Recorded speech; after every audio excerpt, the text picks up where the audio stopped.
वायु गुणवत्ता एवं मौसम पूर्वानुमान एवं अनुसंधान प्रणाली सफर इंडिया के अनुसार बुधवार को दिल्ली की वायु गुणवत्ता बेहद खराब श्रेणी में पहुंच गई तथा सुबह 7 बजे वायु गुणवत्ता सूचकांक 349 दर्ज की गई।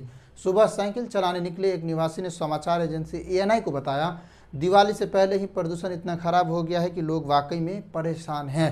आईटीओ से प्राप्त तस्वीरों में राष्ट्रीय राजधानी धुएं में लिपटी हुई दिखाई दे रही है, जिसमें किसी भी बिल्डिंग को सही से और साफ तरीके से नहीं देखा जा सकता है।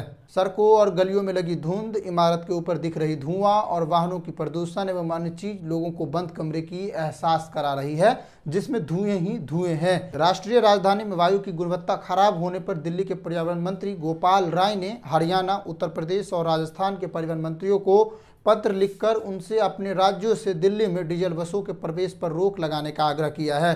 गोपाल राय ने अपने पत्र में कहा, मैं सर्दियों के मौसम के करीब आने के साथ ही दिल्ली में बढ़ते वायु प्रदूषण पर अपनी गहरी चिंता व्यक्त करने के लिए यह पत्र लिख रहा हूं। इस प्रदूषण में एक महत्वपूर्ण योगदान वाहनों से निकलने वाले धुएं का है। दिल्ली के क्षेत्र में पिछले कई दिनों से लगातार वायु प्रदूषण की गुब्बारे देखने को मिल रही है। वायु गुणवत्ता सूचकांक लगातार नीचे गिर रही है, जिससे हर 10 लोगों में से तीसरे लोगों को खांसी है और सांस लेने में तकलीफ हो रही है।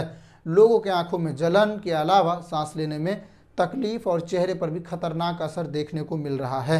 दिल्ली के कुछ खास इलाकों की बात करें तो केंद्रीय प्रदूषण नियंत्रण बोर्ड यानी सीसीबी के मुताबिक आनंद विहार में सुबह 10 बजे वायु की गुणवत्ता 406 तक पहुंच गया है, जबकि दिल्ली के व्यस्त इलाके आईटीओ में यह 367 दर्ज हुआ है।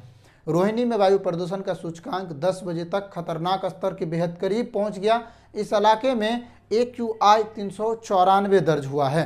सीसीबी के मुताबिक AQI के 400 पार चले जाने को खतरनाक माना गया है। यह स्वस्थ इंसानों पर भी खतरनाक असर डालता है। जिन्हें कई बीमारी हो उन पर यह गंभीर असर डालता है, कई बार जान जोखिम में भी जा सकती है। जबकि सीसीबी के मुताबिक AQI 300 से 400 के बीच होने पर ज़्यादा देर तक ऐसे माहौल में रहने पर कोई भी व्यक्ति गंभीर तरीके से बीमार हो सकता है और उनकी बीमारी तेजी से बढ़ने लगती है। वायु प्रदूषण पर सुप्रीम कोर्ट ने पंजाब और हरियाणा सरकार द्वारा पराली जलाने वालों के खिलाफ कोई कार्रवाई न करने पर आपत्ति जताई है। सुप्रीम कोर्ट ने कहा कि अगर यह सरकारें वाकई कानून लागू करने में दिलचस्पी रखते हैं तो कम से कम एक मुकदमा तो होना ही चाहिए। सुप्रीम कोर्ट ने पंजाब के मुख्य सचिव से कहा कि करीब 1080 उल्लंघनकर्ताओं के खिलाफ एफआईआर दर्ज की गई, लेकिन आपने सिर्फ 473 लोगों से मामूली जुर्माना वसूला है।